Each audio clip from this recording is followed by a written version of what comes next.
What's raging, gamers? Welcome to Rage Quit Video Game Talk Show. How you doing, HenricK the Wreck? We're surviving the rain, Chris. It's time to rage. Yeah, man. You know, when it rains like this in Southern California, you want to stay indoor and do all things gaming. Well, we're here to deliver all the gaming news for all the guys and girls that are always joining us live every Wednesday night at 6 p.m. Pacific Standard Time, because without your support, gamers, this show would not be possible. But hold on to your controllers, because we always like to start off the show with a bang and show you guys a lot of viral content that is circulating all across the World Wide Web. So let's get it. Split Fiction director Joseph Fares claps back at a fan who called the game, quote, just another feminism propaganda piece. And let's just say his response deserves an achievement unlocked. Another feminism propaganda. So what is this? I guess that somebody are reacting that there are two women. Let me say this. In Brothers, there were two guys. In A Way Out, there were two guys. In It Takes Two, there were one guy, one woman. And now there are two girls and everybody's complaining. Come on, man. I mean, let's face it, man. And it's also like based on my daughters. I don't care what you have between your legs. That's totally not interesting for me. And what's so funny about comments like that is the people that make comments like that, they're probably never going to even play the game. Yeah. They're missing out. Yeah, it's unfortunate. Really I mean, like you said, like, who cares what's in between your legs? If it's got great storytelling, you're going to want to play it. And so let's go right into the comments. You see his reaction on his face the first few seconds. This is how everyone reacts when they see comments like this. Outside of the US, a lot of people don't understand anything with these type of people. Laughing my ass off. I mean, do you feel that kind of same sentiment, HenricK? Yeah, because it's just making you look, frankly, stupid. Yes. Like that. Right? For lack of a better word. Oh, no, you're absolutely right. But he is fixing the game development standards to be consumer focused and ending culture wars by himself. What a legend. I mean, yeah, it's a $50 game. It's got the friend pass, no microtransaction. Isn't this everything that we all asked for? Oh, by the way, not really. Well, is it a live service, HenricK? No, it's not. I mean, yeah, you get to play co-op. I mean, they're bringing back the couch co-op days, okay? Can we all support that? And last, people call everything woke. I mean, if you keep your eyes open, I mean, that's how you have to play video games, right? I mean, if you keep them closed, I don't know. Who cares? But then this was actually quite a revealing update. When Fortnite and Disney first announced their collaboration, the community was left scratching their heads. Was it going to be Mickey Mouse with the shotgun or Emperor Palpatine doing the floss? Well, thanks to Disney's South by Southwest presentation, we finally have some answers you, the gamers, have been seeking. It's also Unreal's also playing a role in the next big project that Disney's doing, a whole new online universe that they're creating with Epic Games. Yeah, I mean, it's going to be a totally incredible new way for us to be able to tell stories. You know, so imagine, like, what if you could go to the park and have an experience in Smuggler's Run, go on this amazing mission, but then have that affect or connect your gameplay at home? You know, this is an interesting idea of theirs, but I will say that what's going to be very interesting is in 5 to 10 years from now when the Defunct Land video comes out about how this fails. You really think it's going to be a failure? I think it's actually pretty promising and very exciting. It really doesn't seem like it's going to get as much traction as they're probably investing. Ooh. See, I feel like I beg to differ because, like, you know, I've been very fortunate enough to be going, you know, to Disneyland here in Southern California, and I got the opportunity to go to Disneyland Tokyo. And if they do bring those in real life parks to Epic Games through via Fortnite, and you get to walk the parks, like, I've never been to the Paris one. I like to see what it's like. I mean, I don't expect it to be a shootout. They're going to keep it very, let's say, very Lego friendly, if you might ask. But let's go and see what gamers are vibing with this new update. I think this is a weirdly fancy way of just saying shit will have cosmetic codes. Well, I mean, they got to sell. Yeah, that is how they make all their money. I mean, that makes sense that they would have some sort of microtransactions tied to this. I mean, doesn't it sound like Quentin Tarantino the other day? He's like, last time that, there was a real film was 2019, by the way, when Once Upon a Time in Hollywood released that same year. But it is that argument that, like, nobody's going to the theaters anymore. Streaming wars definitely killed everything. What are new ways to gather revenue while video games dominates, film, television, music, theater combined? So yeah, I mean, of course they want to dip their toes in the sand of all things gaming. But let's go into the next comment. Goofy and Fortnite win. Yeah, dude, I'm telling you, I'm not much of a person. Like I said last week, I don't buy microtransactions, but how do you ignore this, HenricK? I don't know if someone can recover if they get a double pump combo to the face from Goofy himself. Yeah, that'd be pretty funny. And then if they have Fortnite related stuff at the Disney parks, that'd be pretty freaking lit. Imagine a battle bus ride. Ooh, I don't know if I'm quite there yet. I feel like, would the immersion be lost if Fortnite started having its own rides in the theme park? Yeah, see, that they definitely shouldn't do, because I don't think that would go well. Yeah, I don't know if I'm quite there yet. But then again, we might be the new Gen Xers, smoking a stogie, leaning up on the wall, judging, the upcoming generation. You know what I mean? We might be judging the youth, and they might actually want this. But only time will tell. See when they have more plans fleshed out, I guess, and when they have maybe something actually to go look at. Right, fair enough. But man, competition is very lit. Esports season is very much active, and the NBA 2K League is in full swing, serving up intense competition, flashy plays, and just the right amount of digital trash talk. And let's be real, not everybody is built to be an esports athlete. I mean, some of these players would probably want to throw hands in real life, but for now, they'll have to settle for breaking ankles screen to screen.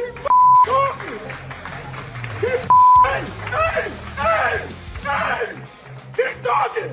Keep talking! Keep talking! Keep talking! Be quiet now! Be quiet now! What you talking about? Keep talking! Keep talking! Keep talking! Be quiet as hell now! What the f*** you talking about? Keep talking! Sorry, boy!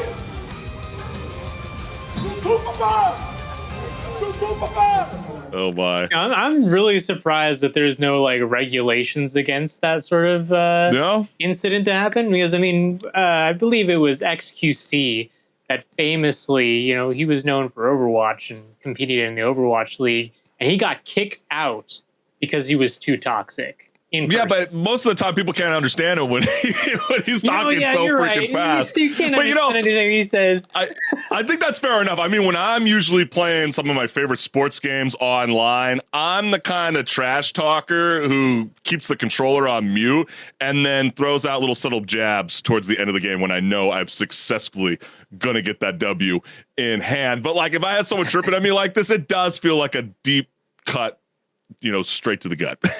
Yeah. I can't take that kind of trash talking, but hey, that's why I say not everybody's built to be an esports athlete. But then we get comments like this. Dudes on an actual NBA court don't even be doing all of this. That is a good point. Yeah, they don't. Because there's a thing called sportsmanship, I guess. But I mean, it's entertainment. I mean, at least this guy is thriving. He is, passionate about what he wants to be. Yeah. And they also get comments like this. Bro looks like Celtic Shaq. Okay, that's wrong. Oh, that's quite the comment. Oh, man. Totally out of shape.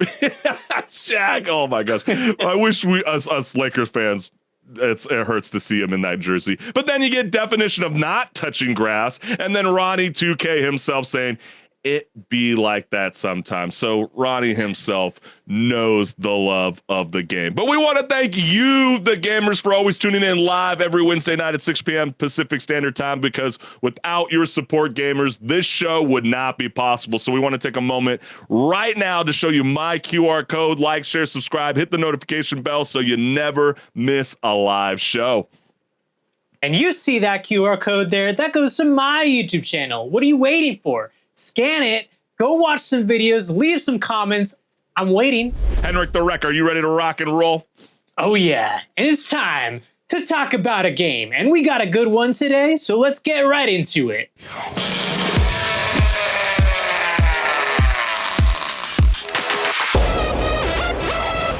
Hey everyone, this is Pause or Repeat. Here we figure out whether a game is really worth your time and money. Today's game is Split Fiction. Split Fiction is the latest game from Hazelight Studios, the same studio that did It Takes Two. Just as in It Takes Two, this is another co-op adventure, but expectations are high after It Takes Two won Game of the Year at the Game Awards in 2021. So that being said, let's take a look at the gameplay and see if they made another great game. The gameplay of Split Fiction heavily focuses on the cooperative gameplay elements. Both players will have to collaborate together to solve puzzles, progress through platforming segments, and defeat enemies. The range of gameplay is fairly wide, ranging from fighting enemies with a sword or whip, to riding the back of a sandfish through a desert, or even simply finding apples to give to a hungry door. Despite the varied situations, each feels polished, and a lot of times pays homage by referencing pop culture or a trope of some kind. And why is the gameplay so varied? The answer lies in the story premise. The story of Split Fiction centers around Mio and Zoe, two aspiring authors. Both of them are visiting Raider Publishing in an attempt to get their works published. Raider is conducting an experiment to open the creativity of the authors, but as they are all hooked up to the machine, Mio smells something fishy. After an altercation, she gets tangled up in Zoe's bubble, connecting the two authors. Turns out, Raider is trying to steal the ideas of the authors, and it is up to Mio and Zoe to stop them by hunting and expanding a glitch as they traverse the many worlds of their stories. But now the question still stands. Pause or repeat? This game has so much variety in it. It's got more variety than some of those game shows, or maybe I should say more talent shows, like, America's Got Talent or The X Factor. You see the craziest things on those. Well, you'll see the craziest things in this game. That's pretty funny that you said that. It's like when you watch America's Got Talent and you see Steel Panther and you're like, what the hell is Steel Panther doing on America's Got Talent? We're trying to look for some genuine, real, people that are trying to expand in the scene. That's someone that's already made their success in the world of rock and roll. But man, you got to get ready for Split Fiction, the latest co-op adventure from Hazelight Studios, the same geniuses who made It Takes Two, and the game that may or may not have ended a few relationships. But this time, they're throwing two struggling writers into a creative crisis so bad, it becomes literal. And, despite all of the creativity and variation of settings, there's not a single moment in this game where I felt like, oh, okay, this doesn't seem like it should belong in here, or this seems a little janky. No, the whole game is just very, very polished from start to finish. Yeah, it's maybe not gonna, break the boundaries of being controversial necessarily, but that's not the point. The whole point is to have a good, wholesome experience with a pretty nice story, actually, for what it's worth, between, these two characters, Mio and Zoe, getting to know each other. But what did you think about the story, Chris? Yeah, it's two writers and one really bad publishing deal. You meet Mio and Zoe, two authors who couldn't be more different if they tried. Mio is a sci-fi writer who only cares about the cold hard cash, while Zoe is a fantasy fanatic desperately trying to prove to her family that writing is a real job. I mean, anybody that knows that wants to become in the entertainment business, some people might not understand the drive that it takes to sustain your success in this industry. And they show up at a publishing house expecting a book deal, but end up getting their creative ideas stolen by a shady corporation. Doesn't that kind of sound like the gaming industry right about now, HenricK? When it comes to this whole AI warfare that everybody's so much freaking out about, because clearly contracts and NDAs were too much effort. Instead, they're thrown into a simulation filled with their own creations where the only way out is to survive each other's literary chaos. Yeah, and the dynamic between them, it starts off very hostile almost in a way, because they're two polar opposites. But over the course of the game, even after the course of maybe a couple chapters, they really start to bond with each other, and you see this great dynamic of friendship develop between them where they're understanding each other, they're on the same page, sometimes almost literally, depending on the setting of the game. Mm-hmm. But yeah, it's a good time with the story. And yeah, maybe the premise is a little cliche and the villain is definitely cliche, but it never felt like it was taking away from the story, that it was hitting these cliche moments. You know, it was playing into it. It was. Well, I think owning up to it. the character development is awesome. Now, if they want to escape with their brains and egos intact, they'll have to work together. And doesn't that how you feel when you're playing those couch co-op kind of gameplay? I mean, you pretty much are embracing their personality as you're getting pissed off, even with your own side partner right next to you. Yeah. And despite their aggressively clashing personalities, you might get a sense of that too. And Mio, the no-nonsense cyberpunk realist, suddenly finds herself wielding laser swords, controlling drones with high-tech exosuits, and dual-wielding blasters like she's starring in her own blockbuster action movie. Meanwhile, Zoe, the fantasy dreamer, gets to shapeshift, fly around with the mystical kite, and ride dragons into battle, all while internally screaming at Mio for not appreciating the magic of storytelling. There's a lot of quirkiness in this game. And you know, you had those two examples. They're so wildly different examples. You know, cyberpunk versus fantasy, essentially. Yeah. And How not does too it many not people sound interesting just to hear that this game has such a variation of setting? Like, what is going on here? You know, and that really is what drove me to be so interested in this game in the first place, is seeing that there's so many different settings that these characters go into. I absolutely lost it when they turned into pigs. Yes. Just like in this child's book story, but it's not entirely, because they end up turning into hot dogs at the end. And it's like, that's kind of morbid.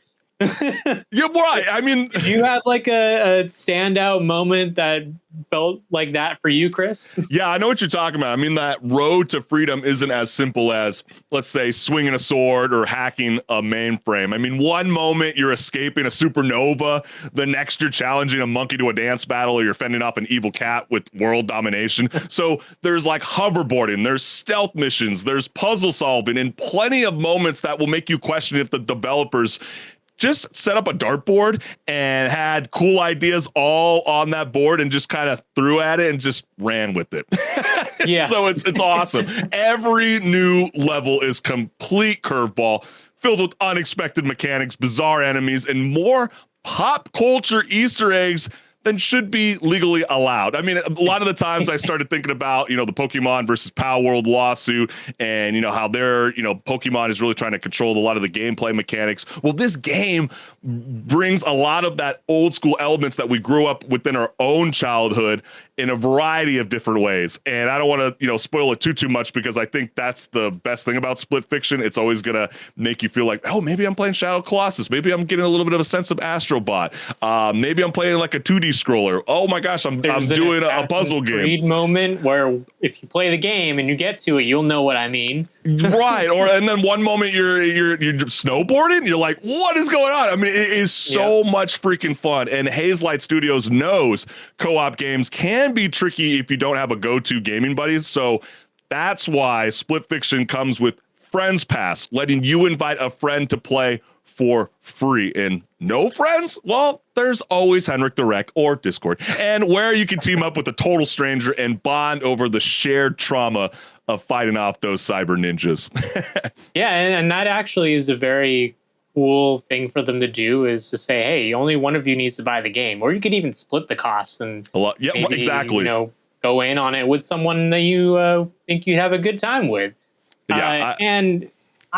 Do you think there's replayability in this game? I believe there is. Oh, yeah. Oh, easily. Replayability. Oh, easily. Because, you know, if you focus on one character and you already kind of have the backstory of, you know, whether you're playing as Mio or Zoe, you're definitely going to be like, wait, I want to get that kind of different style of gameplay. And so, yeah, you're going to swap in between with your partner. That's for sure.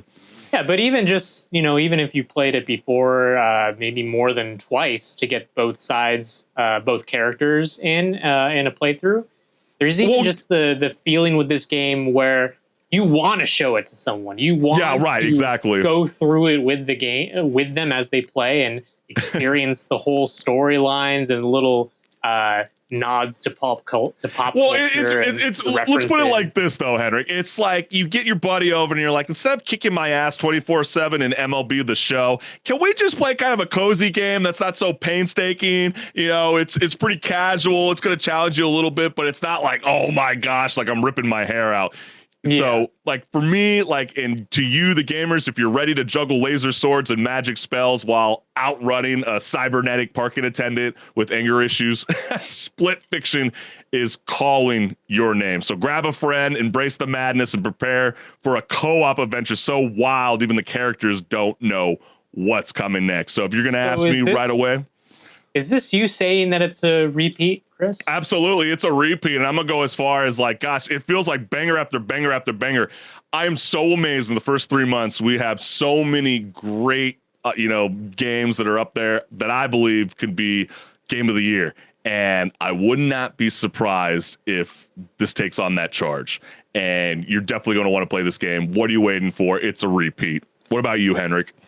Yes, this is a repeat for sure. You're going to want to pick this up as soon as you can and go have fun with it because it's going to be a fun time for every sort of person out there because there's so much variety. I can't say it enough. There's so much variety in this game.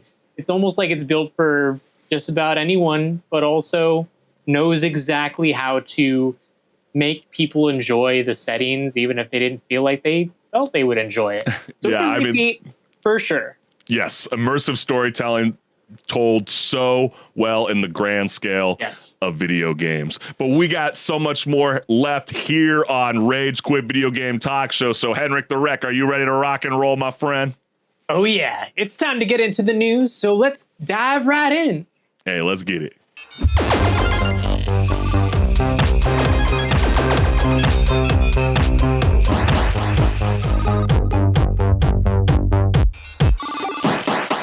What's good, listeners? Welcome to Patch Notes, where my co-host HenricK the Wreck and I discuss gaming news, industry talk, and so much more. Let's get it. Sony is cooking up an AI-powered version of at least one PlayStation character, and the first test subject, well, that is Aloy from Horizon Forbidden West. And an anonymous tipster leaked an internal video to The Verge showing off Sony's attempt at giving Aloy an AI-powered personality, only for the video to be swiftly kicked off of YouTube by a copyright claim because nothing says cutting-edge technology like getting DMCA'd by your own industry. So in the video, Sony's director of software engineering chats with AI Aloy, who responds with all the warmth of a GPS voice. Hello, I'm managing all right. Just dealing with a sore throat. How have you been? Very monotone. I try to do my best impersonation. We do not want to get kicked off live during our YouTube setting, so you might have to find that on your own free time. You can check it out on X. It's on there. Okay, people. Yeah. But anyways, as you can see, this is the beautiful, wonderful actress that has brought Aloy to life. Her name is Ashley Burch, and her voice, it sounds like her, but this is the AI equivalent of those robotic text-to-speech narrators that haunt your social media feed. You know who you are. And so Sony's AI experiment comes at a time when gaming and entertainment are already feeling like the heat, with mass layoffs and increasing concerns about AI replacing human talent. And so I'm really curious on whether she had anything to do with it. We really don't know as of this time. But speaking of which, Castle of Secrets developer Serene Questworks is now under fire for allegedly hiring voice actors and then firing them to swap in AI-generated performances instead. So as you can see with this tweet, voice actor Mika Nerida claims she was brought on thinking she'd replace an AI placeholder voices, only for the studio to double back and boot the human actors entirely. So with AI creeping further, right, exactly, HenricK? I mean, with AI creeping further into gaming development, gamers had plenty to say about this latest development with the following. So let's go ahead and dive on into these comments. First one says, from Mika herself, I'd also like to mention for 4,000 plus lines, the base pay was $100, negotiable, but I doubt it was worth it. And so, you know what makes this thing so crazy, Henrik? And for, the listeners out there, you got to understand that they wanted to put an AI voice filter on Mika's voice to turn her into a variety of different characters. And so Mika and the rest of the voice actors out there were like, but we can do it on our own. We can change our voices up. Pay for us to do it, we'll do it. Come on. And we want to be paid for those different voices. And yeah, we understood that you guys originally had AI voice placeholders there, but we thought you guys hired us to be intended to be the voices to represent your character, by the way, in their debut game as a studio. That's foul. And so let's go start off on a bad foot, correct? Oh, it's crazy. So let's go to the next comment. For the love of F, do not use AI voices in your games. You're gross, you're uncool, and a shitbag. If you do this, don't do it. It's not a good look. Ask human voice artists, regardless of the budget. We will work with you. Sign Nava Writers. Be honest and don't be an asshole. Mic drop. Wow. It's definitely getting real intense. And so we got another comment that says, we just want new games. So yeah, Dom the Bomb's feeling like Sony's just moving a little too slow, bringing us a brand new IP. And then you get comments like this. This is exactly why AI has no place in voiceover. The fact that developers are replacing real performances with AI after actors have already recorded is beyond infuriating. It disrespects the craft, the talent, and the final product. Voice actors deserve better. And I don't know if, listeners out there, do you guys realize that the SAG strike's still going on for motion capture and voiceover work? This is what they're talking about. Yeah, this is the exact reason why they are on strike. Because all the big studios, they see that they could just save money by using AI. So why not do that, right? Right. I mean, because when you do that, you're cutting out people from being able to be a part of the experience and actually probably doing better than the AI could do. Maybe not as fast. True. And I just be a little longer, but you're going to get a better quality product. And sometimes I wonder if the impact is actually real amongst gamers, because my first initial reaction is the video game, The Finals, right?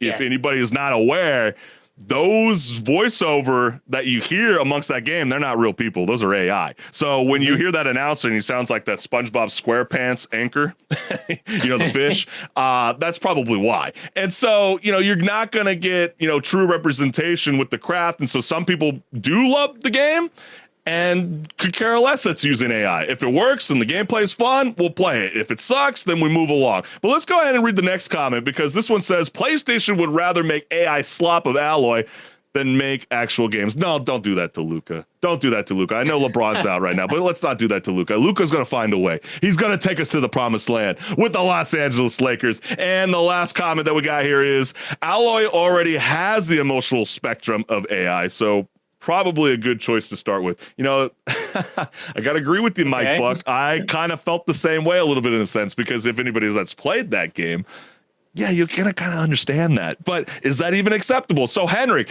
should we be worried about one day our favorite voice actors will be replaced by AI and the only thing they'll leave behind is a digital shrug and a sore throat? Or is this just the beginning of a new era where robots do all the talking, literally?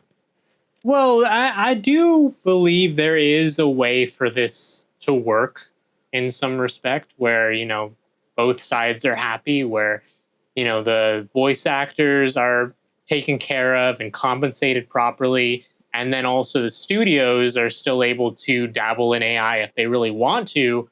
But it really seems like every time that this gets brought up, it's just both sides are unhappy. And a lot of the vocal side is going to be the voice actors, just because the studio is not going to say anything and try to dig a deeper hole for themselves. But the voice actors are the ones really being shunned in this situation because they're the ones losing their jobs because of AI. Absolutely. So and it sucks. At the same time, though, I don't believe it's going to end up coming to a resolution anytime soon. Yeah, Unless miraculously there's some big SAG deal that is being talked about, but every time they've come up with a deal, it's been bad. It's been bad. It more caters towards the AI community. Not be a thing until maybe a couple of years from now, honestly.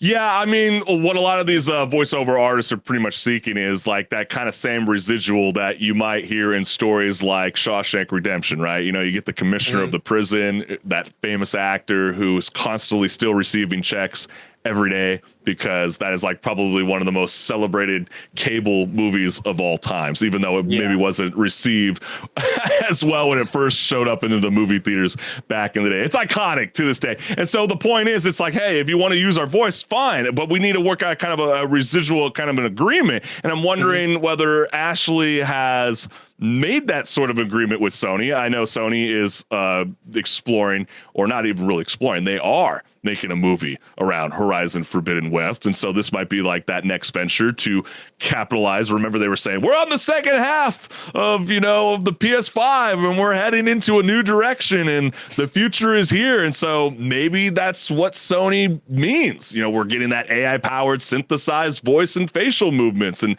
being able to bring that into a demo setting and offering these tools to more developers in the future. Because clearly Guerrilla Games is demonstrating this technology internally at Sony. Yeah, but you know, we'll have to see, because we haven't heard from the voice actor of Aloy if there is any sort of thing like that. And honestly, from what we've seen, I also wouldn't be surprised if there's some sort of scummy deal, even between the studio and her, in regards to the likeness being used and the likeness including the voice, because unfortunately that also does happen. Yeah. But I mean, it seems like everybody's trying to utilize this opportunity with OpenAI's Whisper for speech to text and both, you know, the GPT-4 and Llama 3. I mean, just go on Instagram. You ever seen those like cringy ass, like, hey, do you want to be a part of my little DM message and talk to a fake bot? And you're like, wait, what?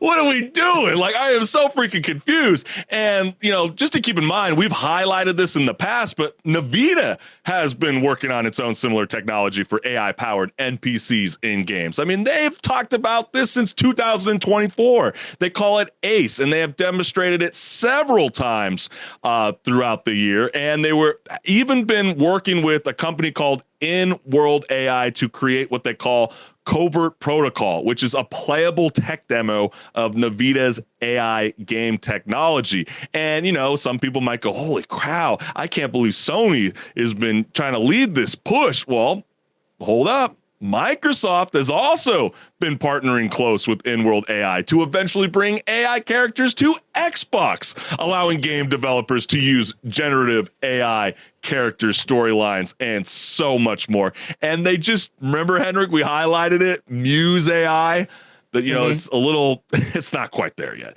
but they're getting closer to trying to figure out how to generate gameplay. So, I mean, possibilities are endless, but I feel like you got to be with the curve. You know what I mean? Or you're going to get left behind in this industry. Yeah. And so, definitely, it's a fast moving sort of situation, because the technology is just constantly evolving week over week. We keep seeing more and more advancements and more tech demos, in a sense, coming out. But we haven't really gotten to a point where everyone is happy about it. And that's the problem. But hey, let us know what you guys think, because this is a pretty contentious topic, and I'm sure that you guys have some pretty good thoughts about this as well. So let us know, are we in the right or are they in the right? Yeah. We want to hear from you. Yeah, we definitely want to hear from you, because, you know, clearly a lot of human voiceover actors, developers and publishers have speaked out in the past, but do you like to just play the game? If it has AI, are you neglective of it? Or if it's good, could you care less? Let us know what's good. But hey, HenricK, we got a lot more to discuss here on Patch Notes, so break it down. Yeah, speaking of Microsoft, well, they've got big hardware plans, and they're finally taking shape just a little bit, with a next-gen Xbox arriving in 2027 and an Xbox-branded handheld set for the near future. So is the console war real? Because isn't that what PlayStation 5 said, 2027? I think they're both trying to plant their flag still in it. Maybe they lost this generation, but they're still in it. They're still fighting. I think so too. They're not on the floor just yet. Yeah, it's not round 3. Yeah, they're bringing leverage, that's for sure. Yeah, but Windows Central reported on a third-party handheld for the Xbox brand, codenamed Keenan, and it is a next-gen Xbox that will feel more like a PC, supporting Steam, Epic Games Store, and GOG. That really does sound like a PC, right? Yes, it does. Well, while Microsoft has stayed quiet, execs have teased combining Xbox and Windows experiences for future handhelds from companies like Asus, Lenovo, and Razer. And this is also on the heels of Lenovo just also announced at CES pretty recently, a couple months back, That's right. They were partnering with Valve to put SteamOS on a Lenovo branded handheld to sell alongside the Steam Deck. But Lenovo, being the bigger hardware brand, being able to put that in big box branded stores like Best Buy, for example, so people will actually get their hands on it. But still, no first party handheld from Xbox for now. Yep. Sorry, so Phil Spencer fans. Right. Today is not your day. No, it's not. But, of course, people got comments going on what they think about this. So let's go ahead and see what they think. Yeah, let's go ahead and dive on in. So the first comment that we got here is, I'm baffled why anyone would have faith about this. Microsoft is a company that has shown the inability to compete with Steam on its own operating platform, the inability to compete with Sony in the quote-unquote high-end console market, and now they want to enter the handheld game against both Steam and Nintendo. This shit is a disaster waiting to happen. Really, I'm kind of shocked that he had a Nintendo. I feel like, Nintendo Switch 2 is like super late to the game, and we just literally covered on pause and repeat. Split Fiction. I mean, what the perfect game for Nintendo, man. Right, but when you look at the success of the first Switch, kind of speaks volumes on how big of a brand Nintendo is, because they have sold so many of that console. Especially with the Tears of the Kingdom, right? You get so many people that wanted to pay us $70 for a game plus tax, and then pay for the device, and then not play any other new IP. I've seen so many examples of that. I think it's so crazy. But going back to even like this comment, is it truly that baffling, HenricK, that Microsoft wants to compete among this kind of market? Maybe they want to open up the doors to have multiple quote unquote PC launchers amongst their handheld device, or even potentially their upcoming console, because they've seen how Apple with their iOS systems have treated, people in the past, going, no, there's only one solidified app store, and that is us, and it all runs through us. We want that 70-30% cut. And so with Android, kind of stepping in, allowing for the Microsoft Store to show up as as an app download. So maybe we might see more of this. But it is also funnily ironic, HenricK, that we had a Reddit debate about too many of these PC launchers, and that's soon going to be our mobile devices. Yeah, I don't think it's baffling. It actually just makes sense that they want to get their hands on this emerging market of handhelds.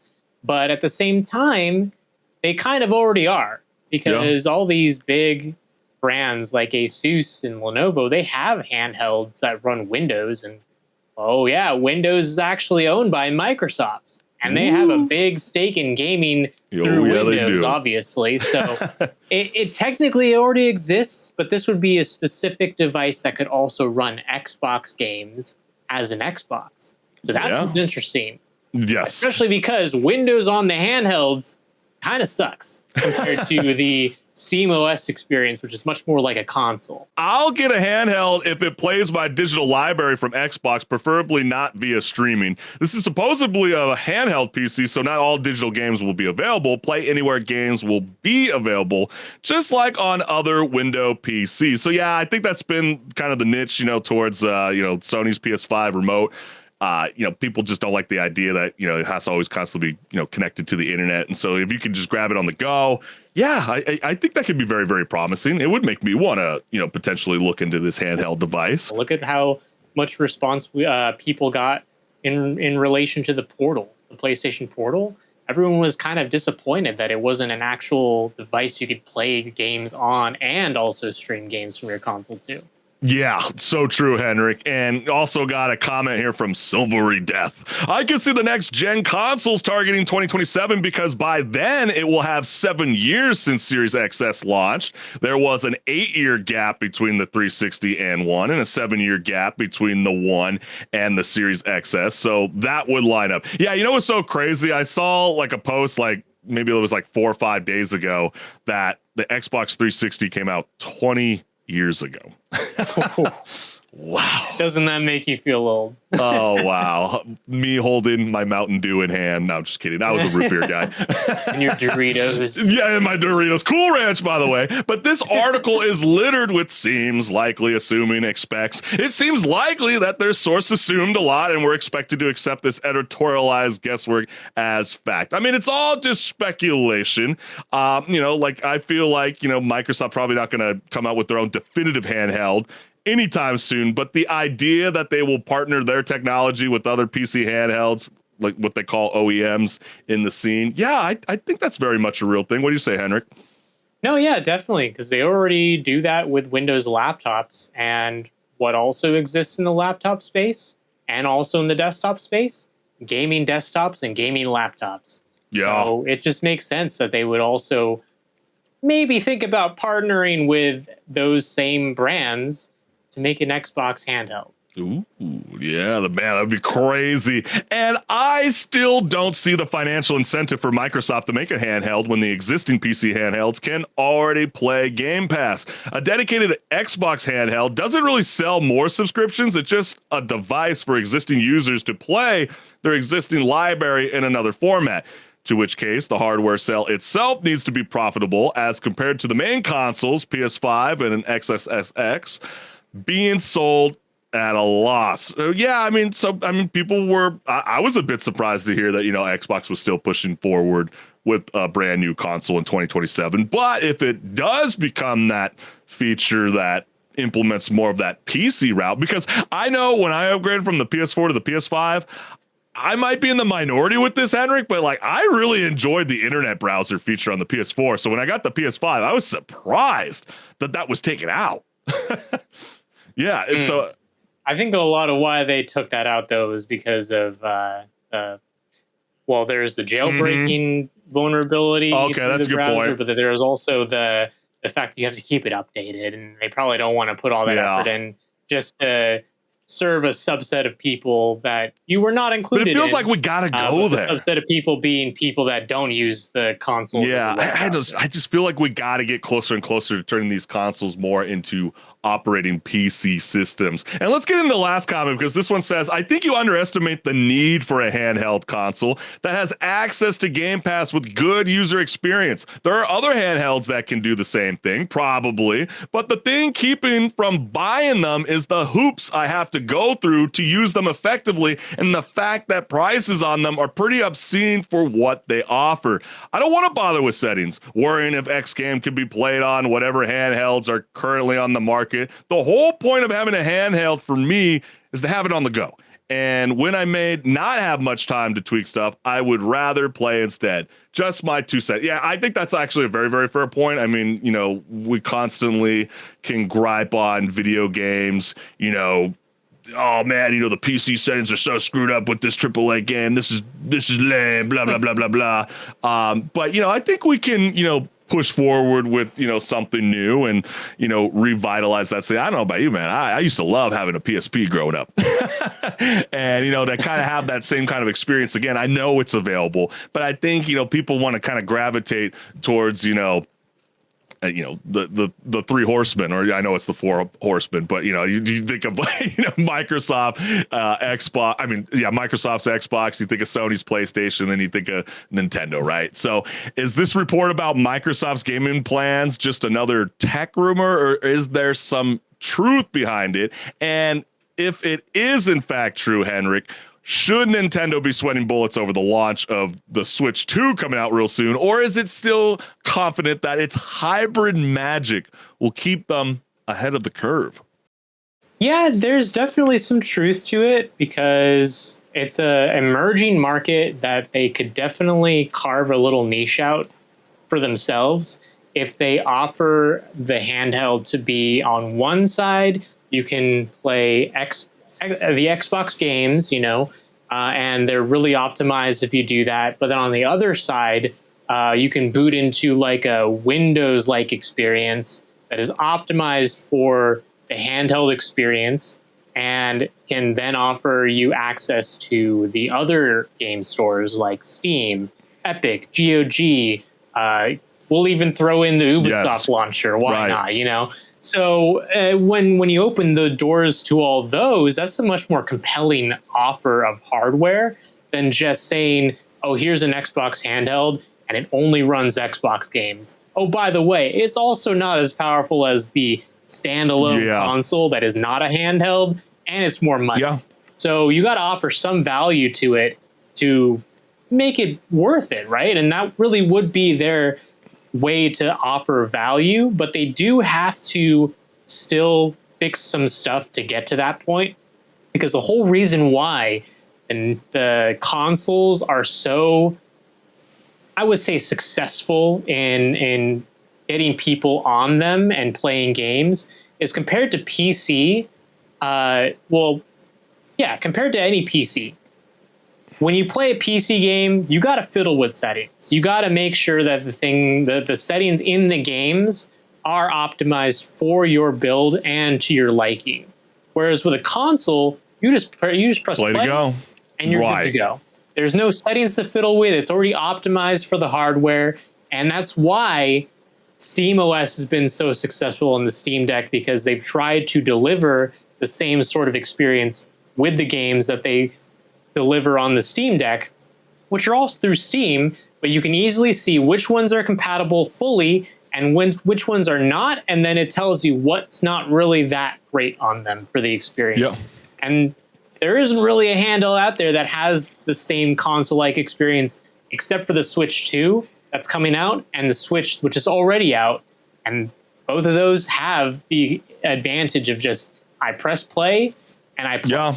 There's no fiddling involved. I get to play. I don't have to worry about. But I feel like it is going to become a concern after a while. I just kind of truly feel like that way. I think that there is growing concern that the traditional video game console business could be under threat. And I think that is because of cloud gaming. When things become more digital, and let's just put this into perspective, right? I mean, yeah, we know that Nintendo is set to launch the Switch 2 later this year, but then when you start to see, announcements like Death Stranding 2, which, by the way, that 10-minute trailer was so freaking awesome, and I had no idea what the hell was going on, but it looked so different than the first game. I couldn't wait to play it. But then you look at these collector's editions that have been getting dropped recently. No physical disc, by the way. It's digital. And it always seems like these collector editions want more money for less. Like, what are we doing? Like, it's crazy. And so I feel like, this traditional video game console business is definitely under threat. And I think, with Xbox, they are on the right move, at Microsoft thinking that they need to combine, both of this together to make it easier for gamers to be able to access all of their games on the go. But then that's really up to you, the gamers, to decide whether will this actually be a successful move for Microsoft to collaborate and, turn their devices more into a PC friendlier route when it comes to gameplay, or how else should they view this, HenricK?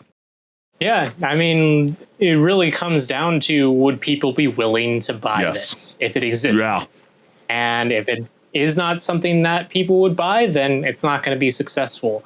Maybe they'll keep the technology around, might shuffle it into something else, but it needs to be successful, especially when they didn't win this generation compared to the PS5. But if you would buy it, tell us. We want to hear from you, the gamers. So let us know what's good. But man, let's have some fun a little bit, because this year's World Video Game Hall of Fame finalists have it all. Esports legends, virtual pets, and even an arcade classic that got its 15 seconds of fame in a 1998 Seinfeld episode. So the 12 nominees include Age of Empires, Angry Birds, Call of Duty 4, Modern Warfare, Defender, Frogger, GoldenEye, Golden Tee, Harvest Moon, Mattel Football, Quake, NBA 2K, and Tamagotchi, because nothing says Hall of Fame like a beeping pocket pet that guilt-trip kids into parenthood. And so the Hall of Fame gets thousands of nominations yearly, but the only most influential, long-lasting, and culture-shaping games make the cut. So now, let's see what gamers think about this lineup. And join the conversation as well if you are tuning in live on Rage Quit Video Game Talk Show. So let's go ahead and check out the first comment. Frogger wasn't already in? That's crazy. What do you say about that, Henrik? Yeah, it's a game that is so ubiquitous. It really seems like it should have been in there already. It definitely, even if it frustrates people. Yeah, fair enough, right? And then you get this one, at Age of Empires. Finally. Yeah, that definitely felt super iconic for me back in, the Windows 98 days, right there, hand in hand with Roller Coaster Tycoon. Bask in the glory days, as HenricK the Wreck would say. And let's go into the next comment. I definitely voted for Tama, but to be honest, I don't see it winning. Not when Quake and Call of Duty 4 are there. Much as I adore Tamagotchi, it ultimately was a fad that died down to a niche audience, and it had mini resurgence with the 2004 Connection era before petering out once more and just kind of existing once again to a niche audience. I'd love to be wrong, though. Did you own this device, HenricK, when you were a young lad? Yes, I did. I did as well. I do agree with this comment. It definitely was very, very unique at the time when it first dropped, but it's almost like the equivalent of Nintendo Pets. Okay. It didn't live out that longevity that I think the Video Game Hall of Fame is seeking, maybe at a later time. I just don't know. Not right now for me. It was a product. This is when it came out. This is a very stacked lineup. This is really, really hard to choose three. The next one is Quake is an absolute must. Its engine is one of the most important contributions ever made to 3D games, and traces of it can be found in most first-person shooters. I've heard you speak very highly of Quake back in the day, and you feel this kind of okay. So would you be upset if you saw Call of Duty 4 get in before Quake? What would be really funny about that actually is that I believe, I might be wrong about this, so don't quote me on it, but I'm pretty sure that the engine that Call of Duty 4 uses has ties back to the engine that Quake. So you feel like on the basis, you're saying on the basis of the engine being so revolutionary amongst the gaming industry, Quake should be recognized for its achievement and what it's brought to future first-person shooter games. Yes, yeah, definitely. I think that's very fair assessment. And how is NBA 2K there but not FIFA? I suppose it's an American-centric, but still. But then we get a follow-up comment that says FIFA has actually been nominated over in 2015, 2021, and 2023. Same with NBA 2K in 2019, 2023, and 2025. Neither has actually made it into the museum as yet. I mean, we were just highlighting the NBA 2K League. I mean, they are very much a prominent scene in the modern era when it comes to esports. And so will that have any leverage? I guess that's where you, the gamers, can publicly vote in this and share your opinion on where you believe the World Video Game Hall of Fame should go. And the last comment that we got here is, fun fact, this makes Tamagotchi one of the only two games to receive nominations to both the Strong's Video Game and Toy Halls, keyword Toy Halls, alongside Pac-Man. Will it also join Pac-Man in the Video Game Hall? You can help make that happen by voting in their Player's Choice ballot. Yeah, it's really, really cool experience that all of us gamers get to join on in. So, HenricK, which of these Hall of Fame nominees do you think deserves the honor, and which one should be sent to the Shadow Realm of forgotten game cartridges? The first we're going to send to the Shadow Realm, Angry Birds. I'm sorry. Really? I really enjoed that game, and I did as well. Don't get me wrong. That's funny. Okay. But that game, maybe it could have gone a different direction than the way where it wanted to make a movie franchise and all that. It didn't. You might say that though, HenricK, but Rovio's 2009 Angry Birds was downloaded billions of times and launched movies and merchandise. And I don't know if anybody's seen the Angry Birds movie. Yeah. It's actually fantastic. It's a very funny movie. No, it is a good movie. But yes, when you're talking about like legacy of gaming, maybe this is me having grown up in the 90s, but my immediate thoughts are GoldenEye for revolutionizing and popularizing the split screen multiplayer shooter experience, like couch experience. You know, Halo and all the other games after took great inspiration from GoldenEye. And the other one being Quake, because of its ties to so many other games that iterated and took advantage of the engine that Quake actually built. And even games that are out today still have a tie to Yeah, I think if there has a legacy. I think if there's the game that I would choose to be casted in the Shadow Realm is definitely the game that was released in 1977, Mattel Football. Like, I understand that it was like the first blockbuster handheld electronic game. It paved the way for systems like Nintendo's Game Boy and today's mobile devices. But I just, you think about it, like 3 decades later or 4 or 5, it's just like cell phones put another nominee into the hands of, countless gamers. And I think, that's why I would say Angry Birds over that game, truthfully, in my opinion. But I'm with you. I think, it's got to be GoldenEye. I think that is very promising. I am sort of leaning with you on Quake, but I feel like Call of Duty Modern Warfare 4 was so freaking iconic at the time. I mean, we constantly keep getting the same regurgitated map showing up in all the latest IP when it comes to the Call of Duty series. So it's like over and over and over again. Can we get something new, please, for the love? And, just because of the kind of like RPG mechanics, I got to go with Age of the Empire. I thought it was just so truly revolutionary at the time, in 1997. It became the company's best-selling PC game to that date and still played by millions around the world. That was Microsoft. And so, yeah, I mean, we want to hear from you, though, the gamers. Are you vibing? Do you think the farming game Harvest Moon should be there? What are we missing? Another good choice. There are so many. And so the World Video Game Hall of Fame gets thousands of nominations online each year. So the staff members choose the finalists based on their longevity, geographical reach, and influence on game design and pop culture. So keep that in mind as you publicly vote for this year's Game of the Year Hall of Fame nominees. But man, HenricK, let's have some fun towards the tail end of the show. Yes, it's time for another Reddit showdown. And this time, a gamer asked, what main game character can't be considered as a good guy? Okay. Yeah, right.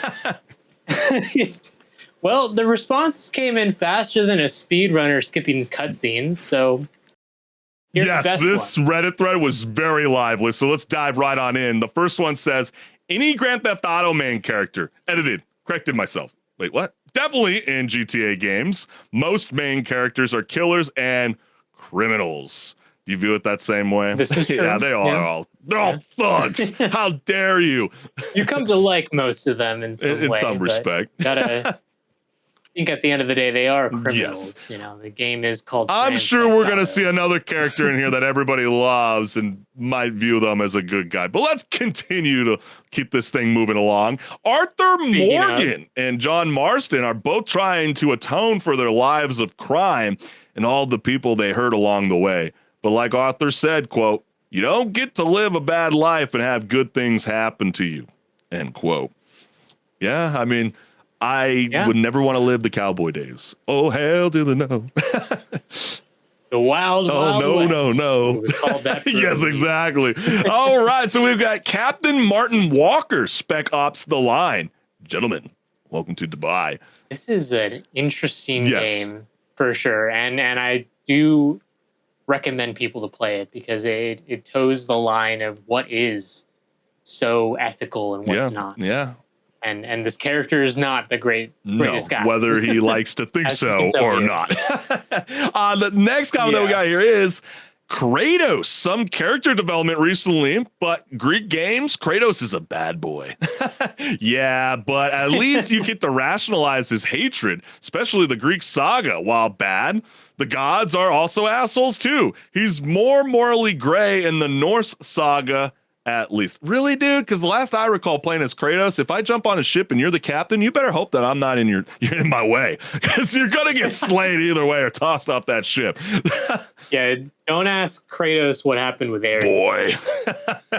And we got this one. Edward Kenway. Ooh, I like this. Okay, Assassin's Creed 4 Black Flag. And we got a follow-up comment on this. For years, I've been rushing around, taking whatever I fancied, not giving us Tinker's curse for those I hurt. Yet here I am, with riches and reputation, feeling no wiser than when I left home. And when I turn around and I look at the course I've run, there's not a man or woman that I love left standing beside me. And this scene, and the scene, when he's looking at the table and sees all his dead friends sitting around, smiling, makes that game for me with the sad face. Yeah, I mean, it's pirate's life for me. And let's... Yeah, I mean, you're a pirate. Pirates of the time when pirates were active. And that's why it's like kind of laughable. They are literally terrorists. That's why it's kind of laughable with all the backlash towards, Assassin's Creed Shadows. And I get it, some of the people in Japan and the Japanese culture is not necessarily happy with the vibe that Assassin's Creed brings off. But hey, keyword, assassin. Like, what did people expect was going to come with this game? And let's get into the last comment here, which is Joel.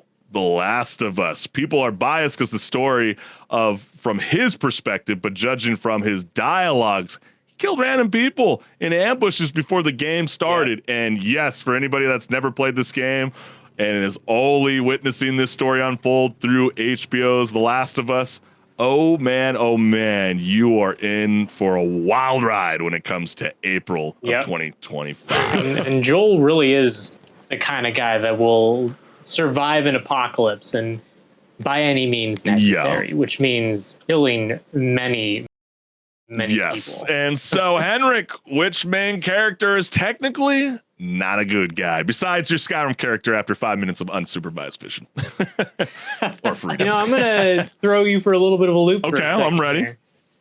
What about think for a second? What about Link from Legend of Zelda, specifically when he's going into people's houses and breaking their pots? Yeah, that's fair.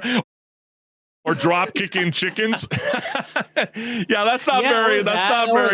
I'm calling PETA. We're not going to vibe with any of that. If I'm going to give you a real answer, a game from the N64 era, Conker's Bad Fur Day. Great game. Very, very just irreverent to say. But Conker is not a good guy. But his story is enjoyable. Yeah, who's not a good guy? Ash Ketchum, everyone's favorite good guy in gaming history, because he's like basically a poster child for not calling animal control. And what I mean by that is he captures innocent creatures, HenricK. I mean, he forces them to fight each other like it's some kind of monster UFC. And if they faint, don't worry about it. We'll just pump you full of performance-enhancing drugs. I mean, what have they been teaching us since our youthful adolescent days? And I mean, talk about a ruthless, tiny hat-wearing overlord. I mean, this guy is not a hero by any means necessary. And it's totally made me rethink my entire childhood. So yeah, you've heard it from us, and we want to hear from you, the gamers. Who's like, a good guy that might not actually be a good guy after all? Another guy that I'm just randomly thinking about, Nathan Drake. He's not necessarily a good guy. I mean, maybe in the first 3 games he was trying to go after those, relics that can, give, villains like, infamous power and possibly wealth. But like, remember the 4th one? He's just knocking out people as he goes. He's actually trying to. He's just doing it. Yeah, it's like the same criticism they give Indiana Jones. So I mean, it's just something to think about. But maybe there's a game or a video game character that we're sleeping on that we're not thinking about at this moment. So join the conversation. Let us know who is not a good guy. But we want to thank everyone for tuning in live to Rage Quit Video Game Talk Show, because without your support, gamers, this show would not be possible. So we're going to go ahead and share my QR code. Like, share, subscribe, hit the notification bell so you never miss a live show. Yep, and you see that QR code, bask in its glory and scan it, because it goes to my YouTube channel, and I want you to go there, watch some of the content, because there's so many different types of genres there, and leave me a comment. I'm looking out for comments. We always love the engagement. Thank you again, gamers. You guys always bring the lively energy on a weekly basis. So we will see you next week, fam. So hold on to your controllers. We'll see you then. Peace. See ya.